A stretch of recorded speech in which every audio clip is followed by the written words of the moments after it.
HR Speak, and we'll give it another minute before we begin. But while we go on to the topic, and even before that, congratulations for the T20 World Cup victory. Thousands of fans packed Mumbai's Marine Drive to celebrate India's T20 World Cup victory. Surrounded by a sea of supporters, the India team stood on and top up buses to greet fans taking part in the trophy parade at Mumbai's Wankhede Stadium.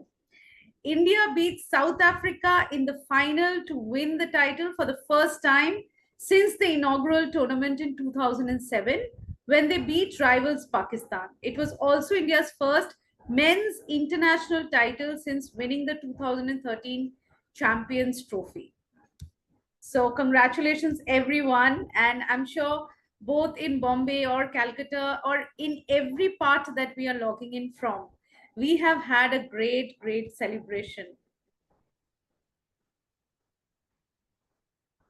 We also shouldn't forget the victory of the women's team in the test against South Africa. Thank you for that. Thank you for that. Massive score.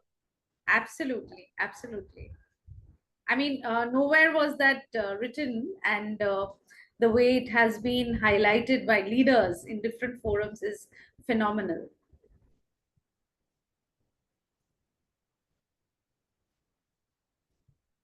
So as we are waiting for more people to join in, we just go ahead and present the topic for today, which is seemingly interesting, hardly discussed. So we will take it with a pinch of salt, because we all want to discuss it and not deal with it, is how I look at it. My name is Sweata Gupta, and I'm a member of the executive committee of NHRD Kolkata Chapter. And presently, I'm working with Ageas Federal Life with their HR department as their OD and inclusion head. With us, we have Sanjeeb Lahiri. And to introduce him, of course, there was a major chat I had on coaching before, and I'm surely going to connect with him very soon to know more about what we were discussing. But let me just tell you about him. Sanjeeb is a C-suite HR professional with over 26 years of professional experience at a global level in information and communications technology, trading, distribution, manufacturing, and holding companies, including startups. He's currently the CHRO of GRP Ltd. Prior to this, he held leadership position with Tata Communication, Tata International, and Tata Africa. Sanjeeb holds postgraduate qualifications in HR marketing, training and development, and is ICF accredited PCC level coach. He also holds certification of Malcolm Baldrige Quality Systems, Gallup Q12, Mercer IPE, Emotional Intelligence, Neurolinguistic Programming, Positive Psychology, Neuroscience, and Group Coaching. He is an ICF Executive, Leadership and Business Transformation Coach, Certified Gold Mentorship Initiative, and Excellence Champion, DEI Evangelist, Transformation Catalyst, and Crusader against loneliness and burnout. Well, that's a topic we'll revisit very soon again. He has been featured in India's top 100 Great People Managers list 2023. Congratulations for that to you, sir. And as most prominent diversity and inclusion leader 2024 by the World HRD Congress. Definitely an honor to have our HR Speak keynote speaker as Sanjeeb Lahiri. So we are giving it another minute before we start into our topic for today. It's, as I was mentioning, it's an interesting topic, and at the same time, it is overwhelming for us when we kind of associate it with associate the two words, which is AI and workforce. So the topic for today, which is for season 6, episode 4 of HR Speaks from NHRD Kolkata chapter, is AI empowered workforce evolution. So we are going to discuss about the evolution over time that AI and how AI has empowered workforce. But even before we get into it, Sanjeev, I would request you to tell us more about you. before we get into the topic? Oh goodness, you have already said so many things now. For me to tell more about myself, I'm sure the audience is going to be bored. Okay, But yeah, sure. it's been an interesting journey.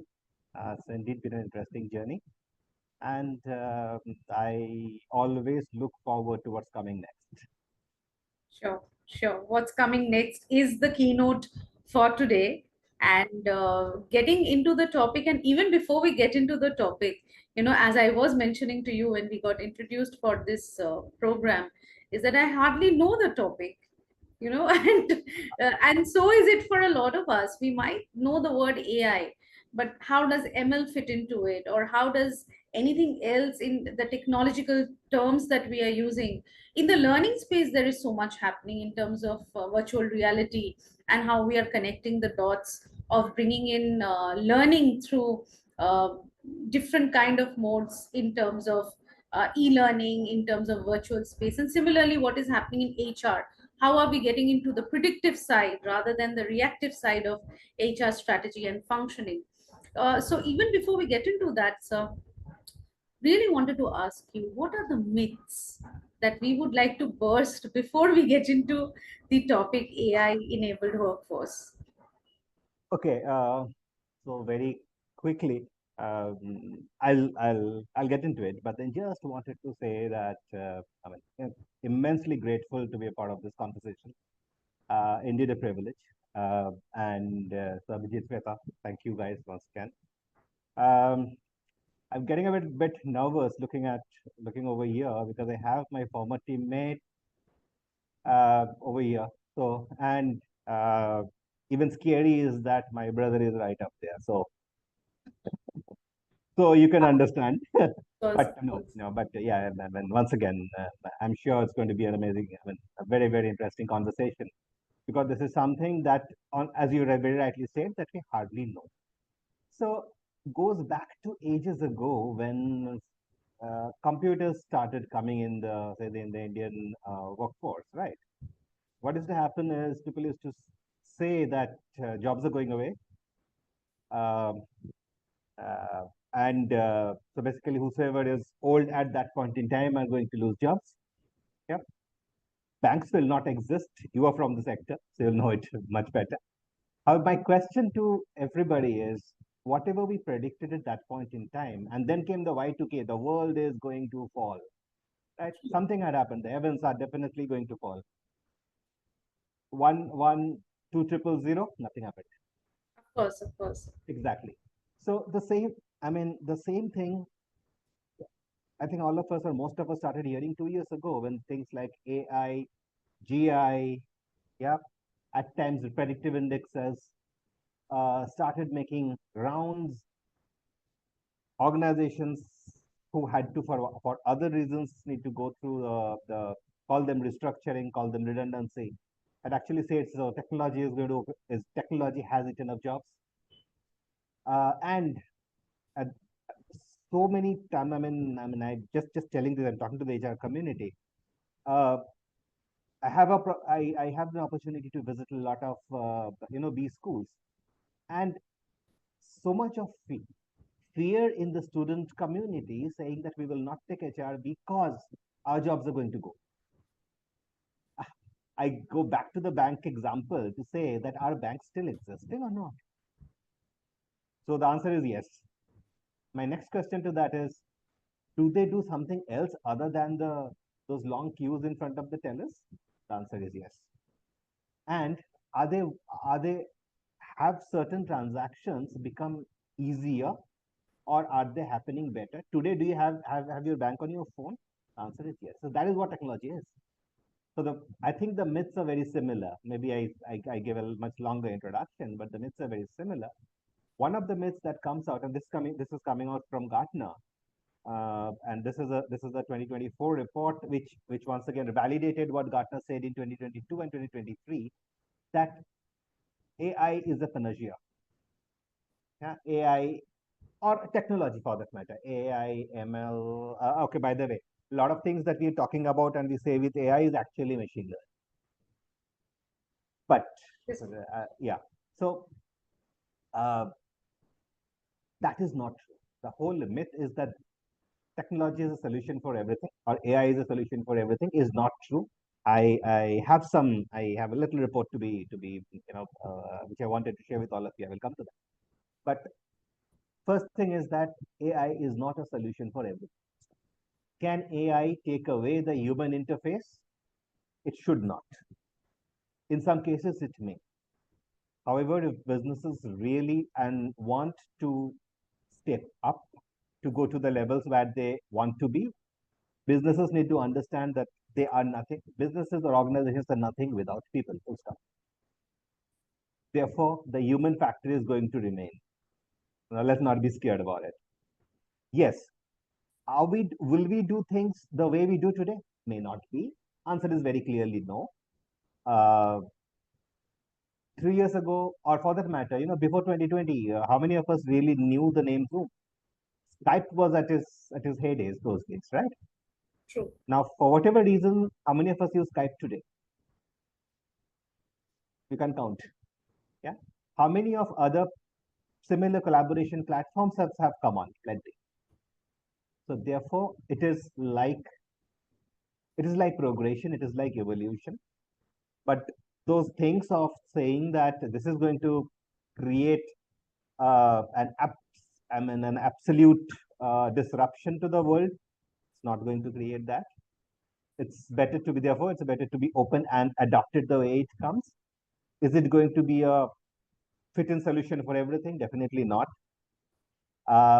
And in one of the conferences just a couple of weeks ago, I heard the statement saying that, look, NI is there to stay. Whatever of AI you bring in. Any guess what is NI? Any guess, anyone? You can put it in the chat. I would request the chapter coordinator to activate the chat. What is NI? It's a. I'm actually pulling your leg, so don't worry. Even if you don't know, it is natural intelligence. Oh, sure, sure. Yeah, yeah. So basically, those are the current myths that came up even in Gartner. Um, yeah, and I think we can build upon from there. Sure, sure. So that like clarifies the point that when we are discussing the topic, we are discussing it as an enabler, as a Absolutely, catalyst, and absolutely. it will just make things better, progressive, futuristic for us, and will partner us the way we partner business, is how I'm looking at it. So, considering these myths and how we have burst the myth bubble, let us now get into the topic, which is AI enabled workforce. Mhm. And getting into that, let us first just peel the onion in a way that first we understand why do we need it, and why or the purpose of it. Okay, purpose of technology, as you very rightly said, Sweata, is enabling, is facilitating. Right? Why was why did AI come to existence? It is I really see it as we became human beings from whatever, right? As life evolved on Earth, exactly it is the progression of tech of technology, and it is a very natural progression of it, right? Uh, the Now, how do we really use it? And just bear with me for some time because I really want to present. A very interesting study that came up. It's a Deloitte report that came up in April 24. Right now, once again, I go back to saying this whole term, this part of technology started actually going in rounds from about say 2022, when a lot of things that humans used to do was being done by machine. Right? It had its impacts here and there, but and organizations also started using it. There are a lot of organizations who made some very very big investments to get or rather to acquire to adopt this kind of technology. But what has happened 2 years hence, and this is what the Deloitte report presents. It says that this report is the topic of the report is getting real about AI stroke generative AI. It had about, say, 2,000 participants from Australia, France, Germany, India, UK, and the US. Uh, a wide coverage, therefore. This threw up four observations, if I may. The first thing is that 2 years down the line, okay, and the participants for this survey were all organizations that have adopted AI or technologies like this, including predictive technologies, and they have used it for more than a year.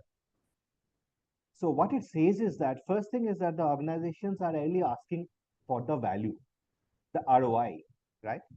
So it says that, and that opens up where are organizations actually using these kinds of solutions. According to this survey, about say 36% of the organizations who are using technology is actually to increase the speed of their delivery, which means maybe to replace certain transactions. Okay. 35% is using in R&D, research and growth, in growth. Once again, about 25 to 30% is using to test new ideas, detect frauds. Yeah. The document handling, voice recognition, blah, blah. And it is only a mere about 25 to 28% using to improve the existing products and services.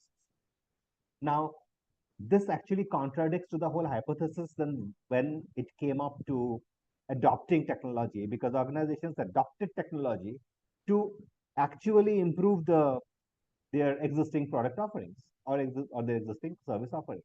So therefore, there's a long way to go, right? Which also says the corollary that the organizations are probably yet to get the ROI out of it. Therefore, they're asking for the value. The second is that how are organizations scaling up? And it throws up a very interesting fact saying that organizations that have adopted AI, it is about 46% of them are still using their traditional systems, and the access to technology has been given to less than 20% of their population. So it's like this: I have a car, but I will still use a bus. Why so? This brings to the third aspect, that because for decision making, the organizations that had left decision making on technology enabled tools or on the technology itself, they are now cutting it back. They do not trust technology to take decisions. Very important parameter that is coming out. And the fourth is the workforce is evolving. Today, about 18% of the workforce in these organizations are able to handle the solutions the organizations have brought in some way or the other.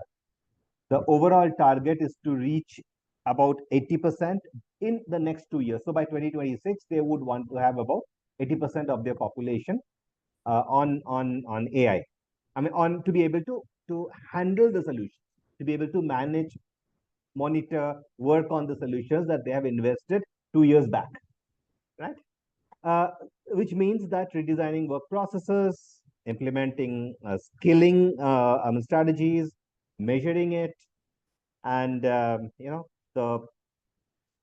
building skills on data analysis, maybe critical thinking, prompt engineering is right there on the cards. I personally think that it is, a lot of work for us to do as business partners. And one drastic thing that came up, I'm quoting this from the report, which says that headcount is likely to increase for the next 2 months, for the next 2 years, till the large-scale adoption of the AI tools actually happen. So kind of, if I have to believe this, then you should not be worried that jobs will go. Yes, jobs are going to change. And I think out there we will play a big role, each one of us, in our respective organizations and industries. I will end up by saying this, that this report ends once again with an interesting quote which says that to scale up, we need to skill up. Scale up, we need to skill up, which means a lot of upskilling, reskilling is lot of it. needed. Lot of it. Right. Sure. Lot of it. So Very, it very. is everybody's trying it out, if I may, to put it And how is HR using it? In a lot of places, like certain solutions that we have brought in, once again, we confuse AI with ML. So repetitive tasks going away is not necessarily AI, that is very much into ML. A lot of our programs might be training, for example. It might be done online. It might be done on demand, a recorded program, which can probably also keep the person engaged, and so on and so forth. It's like Onboard, meeting the learner at the place of learning. exactly. Onboarding as a process has gone up onto, has adopted technology very well. It's a seamless kind of a delivery, right? Uh, the very basic questions of how many days of leave I have, or how do I fill up a form, I think those have been taken on. Can our increment decisions, can our talent decisions be done? I don't know. That's for the audience to think. That do we believe in what the machine will throw? Saying that, okay, I have not checked my emocon in over the last 3 days, which means maybe I am looking out. That is something that we need to be very, very wary about. I hope I have answered you. A very long answer, but Of course, and the numbers are kind of creating a lot of impression in the mind in terms of the thought that we have around AI. It's going to be a vast, vast ocean where we have to tap into the drops that we want to leverage from. And that's how we are going to see the world emerging into the desired state that we are looking at in terms of the change, which is so fast. Change itself is accelerated, and considering that, how is AI enabling HR to grapple or address the changes that are required? There's a small comment, Sanjeev, on the chat space just that your microphone is a little feeble. So maybe if you can just adjust it a bit. is it better now? Yes, Is it's it some? better. It's better. Yeah. It's Okay. okay, sure. I'm sorry for that. I Thank you. didn't realize. Yeah. Worries. Thank you. So now, considering that we have understood what is the landscape of AI and what is the scope of AI in enabling HR, what are you? What do you want to tell us about your journey when AI has partnered you, considering you've done so much in people, um, coaching, getting certified, into burnout and other certifications. You're a DEI expert. So there's a lot of waves and streams that we see in your introduction when it comes to people.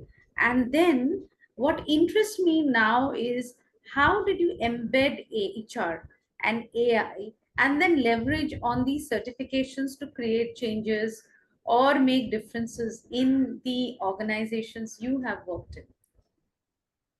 Okay, a very honest answer to this would be as follows. The certifications, the coaching, etc., also on certifications were on the platforms which are AI enabled. So therefore, yes, thank you AI for letting me get those certifications, maybe.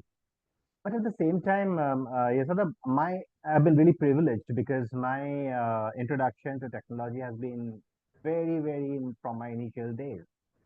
So when I started my career, that was with the PSU called the Vidya Sanchar Nigam, they were adopting something called as today what we call as an HRM. Okay, it was a homegrown solution, uh, uh, and so we were then basically trying to be digital those days, and I'm talking of 1998, 1999. So I was very privileged, fortunate to be a part of that journey. And come what may, uh, 3 years from then, BSNL got taken over by the Tatas, and we adopted the SAP HR 4.2. I don't know whether it even exists today or not, right? So uh, I have been really exposed to the people part, or the technology of people processes long ago. Thereafter, wherever I have been, have had the opportunity to experiment.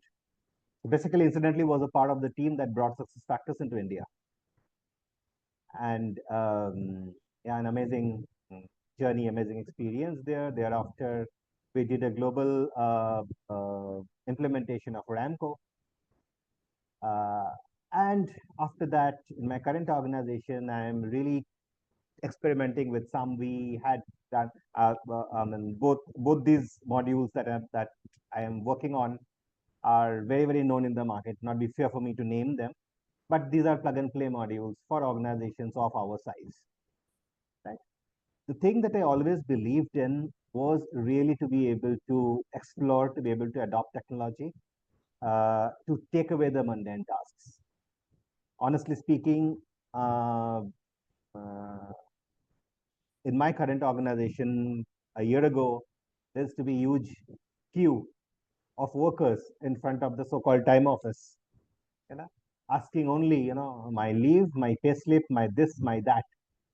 And being the sector that I belong to, let me talk a little bit. So my current organization is called the sector sustainability, called the sector recycling, but we are one of the world's largest recyclers of rubber, plastic, and we are also into the polymer compounding business. It's a very well-known organization within this sector, but the sector itself is a niche, if I may. Not too many people know about it. Uh, the my worker force are very, very humble. I do have a bunch of people who are, call them illiterate. I don't want to use the term, but for the audience, uh, uh, for them to use a system, I mean a computer, even for the matter, their children use smartphones. They are still on that small little Nokia or whatever you call it, right?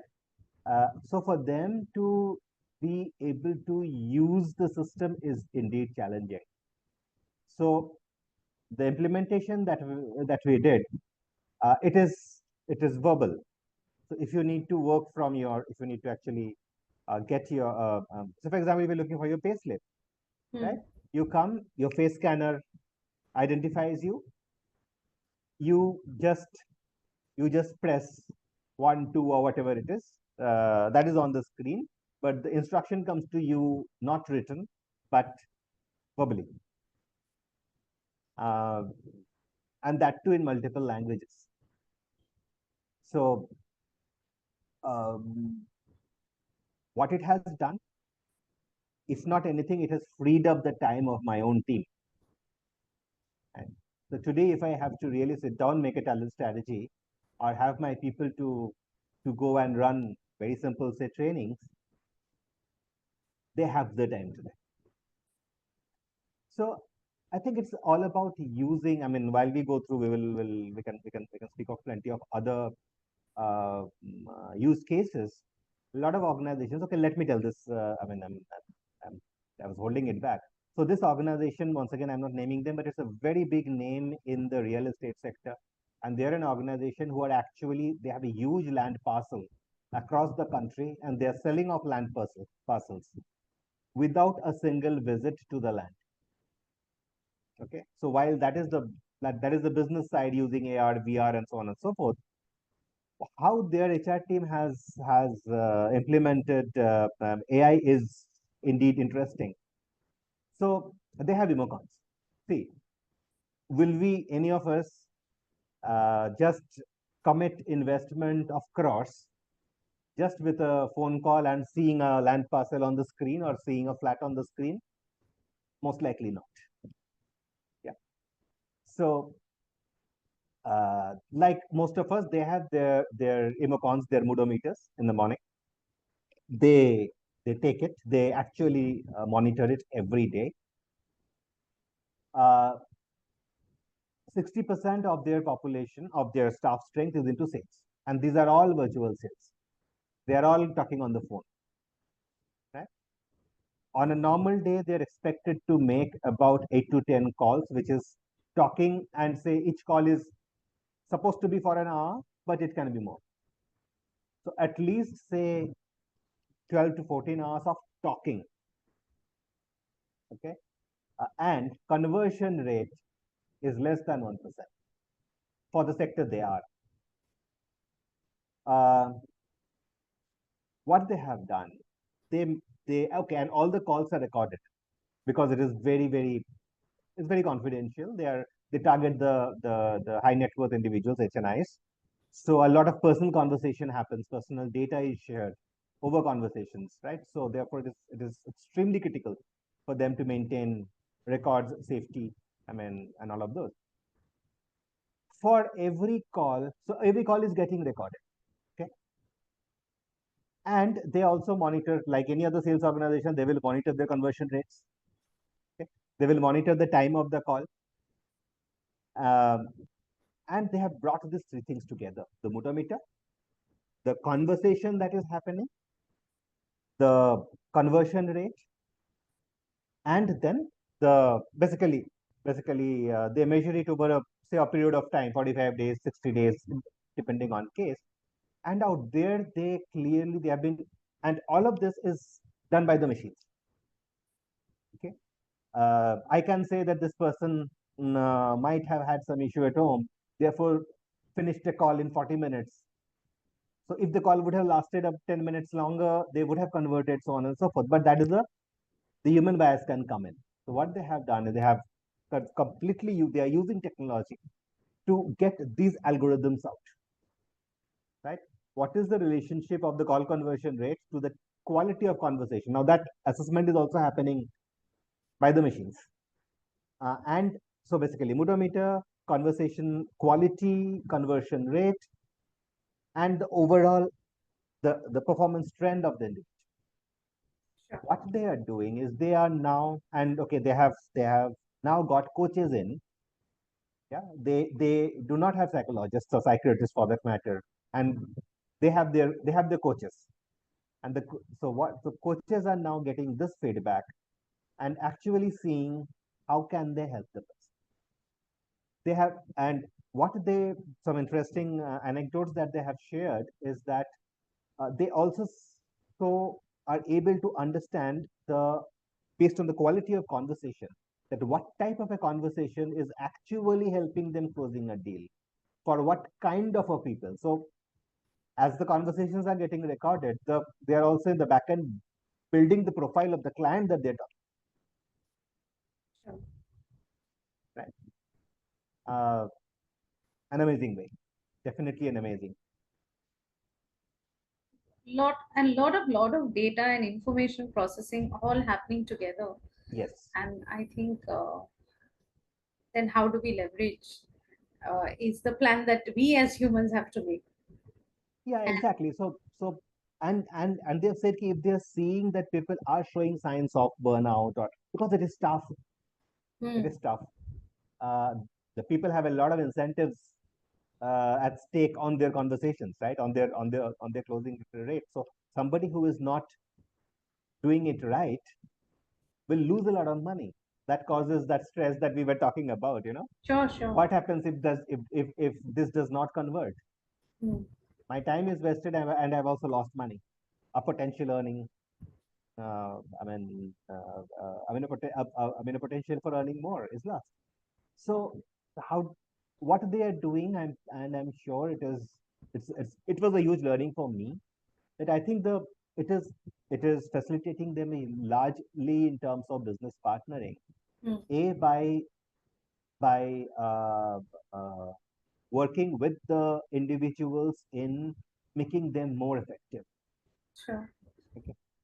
So if you need to make only 5 calls today, by all means, please do.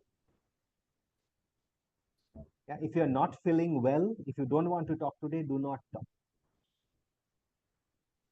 How many of our organizations will do that? Okay, some of this we do in our organization. I can tell the story a little later. But yeah, so that you get enough rest, enough time to recharge, and you come back more effective tomorrow. That's right.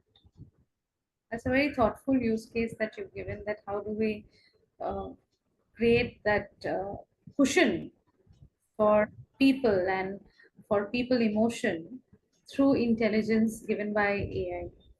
Yes. Surely that's a thought-provoking use case that you've talked about.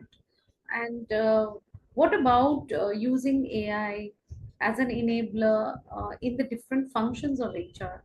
I'm sure you've done that in your present stint or sometime before.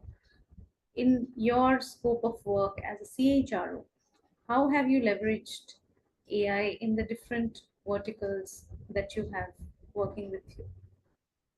Yeah. So see, not necessarily AI, but yeah, technology as such. So a lot of our training happens on AR VR, because as simple as it may sound, the polymers and the compounds, they can behave very differently erratically. So basically, say how do I how do I teach my workers? For example, if my machine needs to run at 60 degrees centigrade or between 60 to 65 degrees centigrade, the impact of it not running at that level. So we created this kind of models that basically the strength in rubber, we call it as Muni. So the Muni breaks. Why does it break? Because the chemical bonds that are forming will start behaving differently if it crosses the 65 or 70, depending upon the composition it has, right? If a certain matter I mean, does not go into a machine in a certain size, what is the impact? Or if my machine is running, say, continuously for, say, 15 hours, then what happens? If the rolls get warm, get hot, Mm, it, my, I mean, the substance that is coming in, mm, which is a mixture of rubber, nylon, plastic, whatever, will get stuck. true. So at least we have created modules, things like these, for people to, I mean, you see on the shop floor. Mm, Yep. As I said, a lot of our transactions, particularly query handling, I have put it to AI. At the same time, and this is interesting, uh, that my colleagues started going on to that, you know. So, so what happens when you know that there is something to answer your question? If you are coming to me and asking me a question, I will say, okay, go and see it there, right? And I had seen this in one of my earlier organizations when we had actually implemented the performance management system. Trust me, reviews stopped happening. All the feedback was on the system. Go and see the system. So how do you handle that? I don't want to talk to my colleague. I'm say talk to my teammate, because probably I have given a rating which the person may not like. I comfortably put it in the system and I'm off. So that is where we need to be mindful, as definitely as HR professionals, because the human element cannot be taken away. So while even in my own organization, it is open. If you want to come and talk, please do talk. But this is, I mean, the machine is available for you to answer your questions. If you want your pay slip, yes, and you are finding it difficult to do it for whatever reasons, I will do it for you. But at the same time, if you're coming to me twice, thrice, four times, I will probably take you to a room and say what's happening here. Yeah. sure, sure. Uh, That was a lot of insight. That was a lot of insight. Thank you so much. And as we continue, and maybe we listen in for one more experience and use case from you, I would request our audience to use the chat box space to park in their comment or question or any specific information or knowledge that you want from Sanjeev that will enable you to better facilitate AI in your organization, in your role. So I would request the chapter coordinator to open up the chat space for our participants to put in their questions or comments.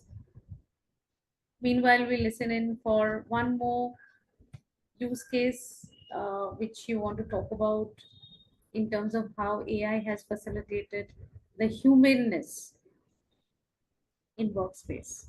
yeah.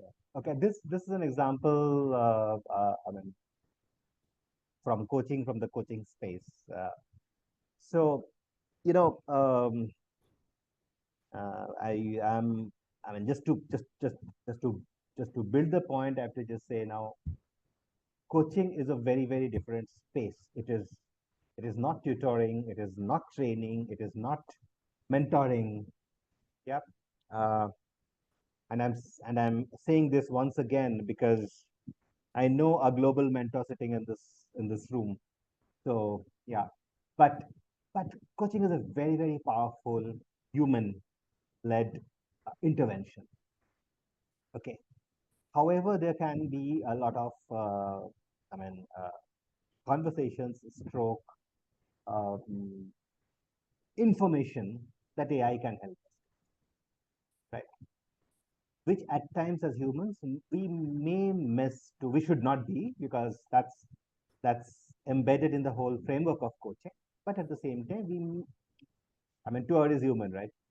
So that is where I have seen an amazing input of AI to be able to really map conversations, to be able to track conversations, identify at least where the energy was high, the energy is low, because those are the points of probing in coaching, and it really, really gives out a lot of data for the coach, even for the coachee to work upon. The other thing, and so I try to use this. It's an application under development in my organization currently. So what we are just trying to do is to basically look at the type of conversations that we have, particularly the type of review conversations that we have. If it is online, it is very easy to do. If it is in person, we run. We run the bot at the back end. Basically, and where we are saying, and where we actually tend to see that are we, on certain say, now every conversation, it can be exploration, it can be for decision making, and it can also be, as we call, as postmortem, right? Now, exploration and postmortem are different. So what we are trying to do in our own conversation is find out how much time in this whole conversation stroke review, where are we spending this time? Is it more into the past, or is it more exploration, which is future looking, or is it more asking, curating data, or digging deep into data? As I said, that it is still under exploration, but it is throwing us something which we are now consciously, as the leadership team, trying to move away, definitely from the postmortem. If a target has not been achieved, if something that had to happen did not happen, it did not happen. We can't go back and change it. Right? What could we have done differently? And it is both types of questions that we are asking, the types of responses that the teams are giving. So it is helping us analyze both. And when we actually run back the recording, we ran back the recording with the same team and say, okay, let us just hear what happened. It is really throwing us a lot of this thing, which brings me to the whole thing of to be able to change our behaviors and using with technology. A lot of times we do things, even as leadership, which I'm sure all of us, which can be called as the self-limiting behaviors. Like if it is a 1 hour meeting and 40 minutes we have spent on why things have not happened, are we going to get it back? Right? The engineers may say that no, it is like the why analysis, it is to get to a root cause. Fair enough. A root cause will help us to achieve what we had planned to achieve. And exploration will help us to go much beyond. That is what, as an organization, we are trying to build it. And we do think that technology is going to help us a lot in that. I don't know if it made sense, but yeah. Of course, of course, of course. Actually, it's making people think, and so even I'm thinking when you're giving me these examples as to, how it is facilitating the process of being unbiased as well. Because one of the many levers that do not allow potential to be tapped at its maximum is biases. And then how Absolutely. does AI enable the process of reducing the biases at workplace so that it's a very, very clean slate kind of a discussion and a clean slate kind of a decision making that happens in the process. We have a question from Chayan Bhattacharya, and the question is: typewriters speeded up mechanical speed of humans, computers speeded up calculative speed, AI has speeded up cognitive skills, but none could and will be able to replace human. And that's something you have emphasized from the beginning of our conversation. Yeah. And the question goes on to say, human is a combination of IQ, EQ, and SQ. Your views, please. Absolutely. It is absolutely true. So, as I think I referred to this at the beginning of our conversation, that end of the day, the decision making uh, has to happen from human. I am very sure that that is not getting replaced. However, once again, we need to be mindful that using predictive technologies, we are trying to uh, actually predict simple things like, you know, can a person get sick? What is the probability of a person staying back for X number of years? I don't think those are things that the machine can say. It is only looking at data, right? If my place is conducive, I'm referring to the employee engagement bit of it. If my place is quote unquote without meaning anything, I'm using the term great place to work. I'm not talking of the organization, but if, Organization, of course. yeah, I'm only using it as a term. Mm. Would we really want to live? Would people really want to live? If people are seeing that their purpose is fulfilled, if people are seeing that they can grow in an organization, what is the probability of the person's leaving? I personally think this we should ask ourselves as the businesses, as people professionals, as the leadership, more than what the machine is telling us. So I completely agree with you, Charan. Thanks for bringing that up. Moving on to Debajyoti Odhikari, and he's asking how AI will enable us in managing workforce. Well, plenty of ways, plenty of ways. One is definitely, see, AI can do the transaction. I mean, AI-led systems, once again, not necessarily AI. AI-enabled systems can do the transactional work and data processing much better than us. Let let it do that. Let us engage with the human who is behind the work. And I'm sure you will see, I mean, all of us would see uh, when that connect happens, would see a huge change in an organization's overall energy when this happens. So, I mean, just to tell you right off the cuff, it is going to facilitate a lot in our day-to-day jobs, provided we use it. Of course. Sure. So I don't see there is much of question, Sanjeev, on the chat box, because I think people are in the introspective space where they are trying to relate back to the information. There's a lot of soaking in of information that is happening. So I would rather ask you to give us anything new or anything more in terms of AI tools that can enable us to function better in HR.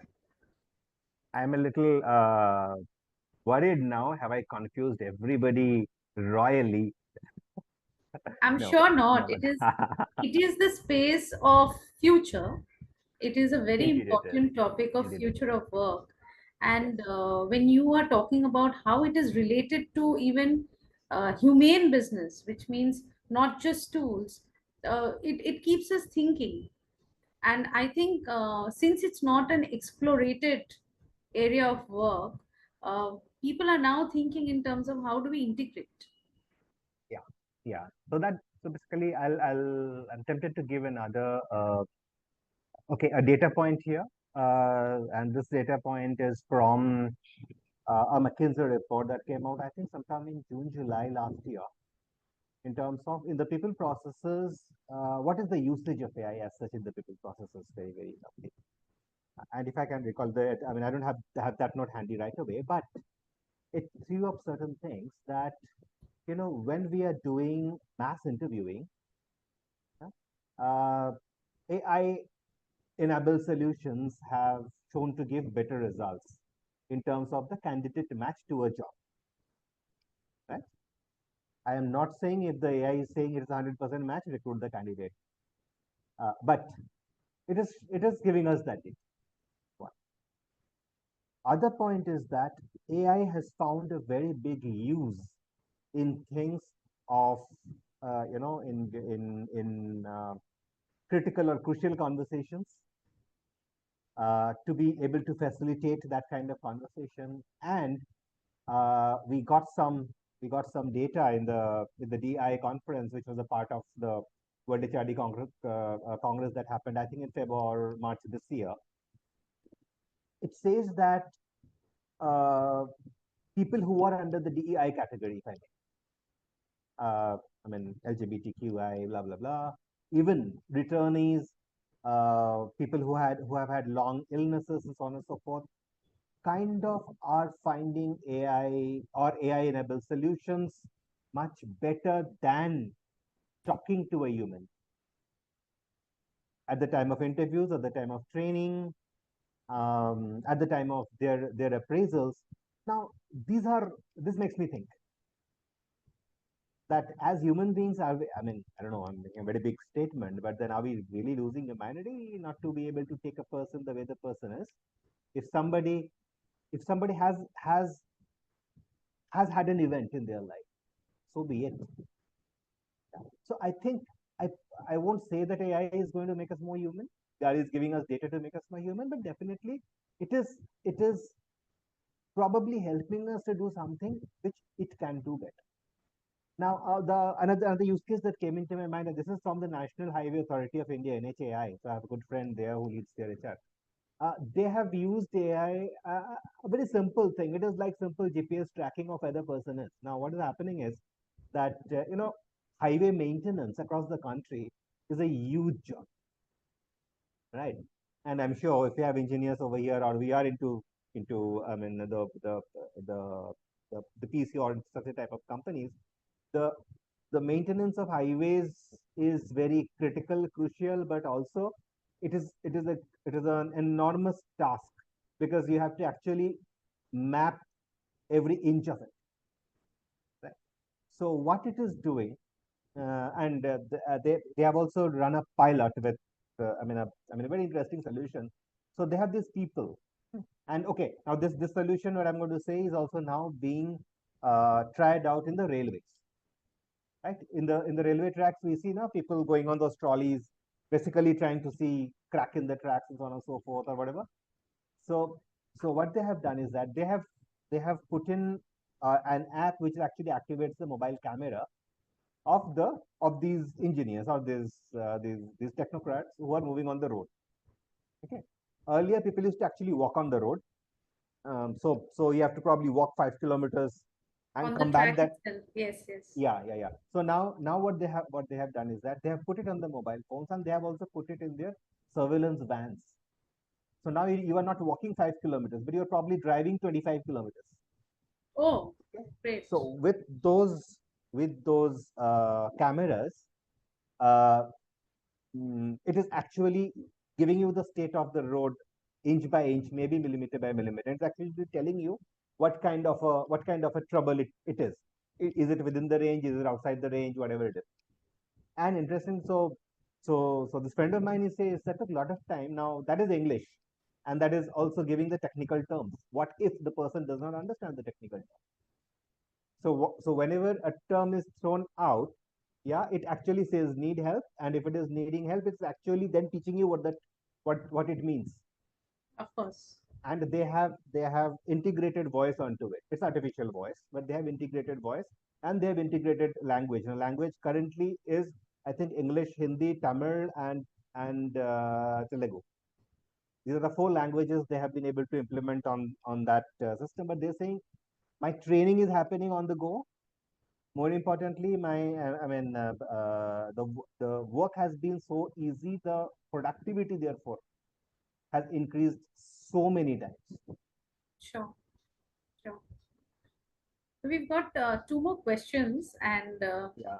another question from Chayan Yeah, Bhattacharya. this is an interesting question AI-based from Chayan. face Yeah. analysis during interviews has faced backlash in the West.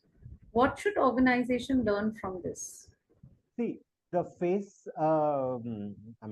analysis interviews, one of the reasons why they got backlash is because it is it contravenes with the personal data security norms. Very, very clear, right? And it may be, it is also seen to be prompting bias, if I may. So if say somebody is frowning, AI would say it is frowning, therefore it means that. Okay, let just 1 second. AI is as good as the codes that it has been taught, right? It can any intelligent solution is running on codes. Let us be that.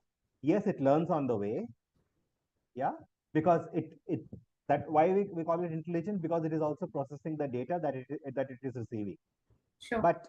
But if the coding is like that, the solutions are bound to fail. Coming back to your questions, John, I'm sure organizations must come.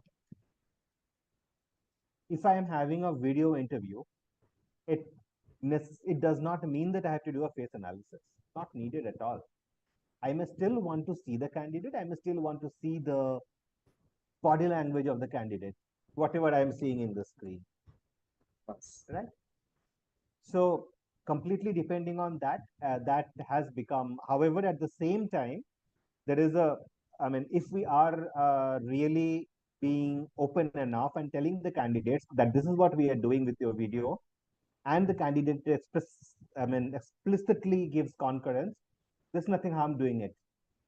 And the data protection laws also saves us from that. We go a little too overboard by, if somebody has done this and done that, and it means that, and the candidate is therefore likely to do this in 20 years down the line. That makes no sense according to me. Thank you for this question. And so we've got another and the last question for the evening from Srija. How often AI is used with HR analytics? What can be the future scope? Oh, well, awesome. Awesome. The strength of intelligence is data intelligence.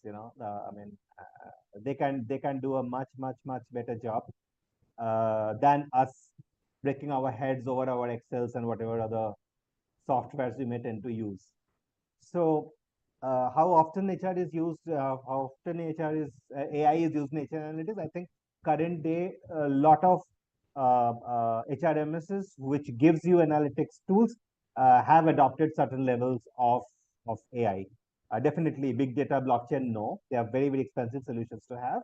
But very basic AI, definitely it is there into the. They are all embedded in the solutions today. What can be the future scope? I think it is enormous. Uh, it is data that actually, goes back to that. Who said that? Warren Buffett? Or no? Jack Welch. In data we trust. Sorry, in God we trust. The rest is data. So, it's like that. It is indeed enormous. We as people professionals, I think we need to be mindful, and also the leadership needs to be mindful of the purpose of what type of data we are using for what. Yeah, if we can't be probably using one set of data and making an assumption which is completely unrelated, which as self-proclaimed smart human beings we tend to do. And so I think that we need to be aware, and I personally think we need to be. That is where, as people professionals, we have a big role to play in handholding our leadership to be able to use data to make people decisions objectively. Thank you so much. Thank you so much. And very thought provoking 1 hour. I'm sure there was a lot of newness in what we got to know. And Sanjeev has kind of given us that little bit of tickle where we have to think in terms of AI and how we can take the best from both the worlds of being human and embedding AI as a catalyst and as an enabler into it. Thank you so much. And there's a lot of thank you flowing in the chat box also for you. Such a pleasure. Thank you.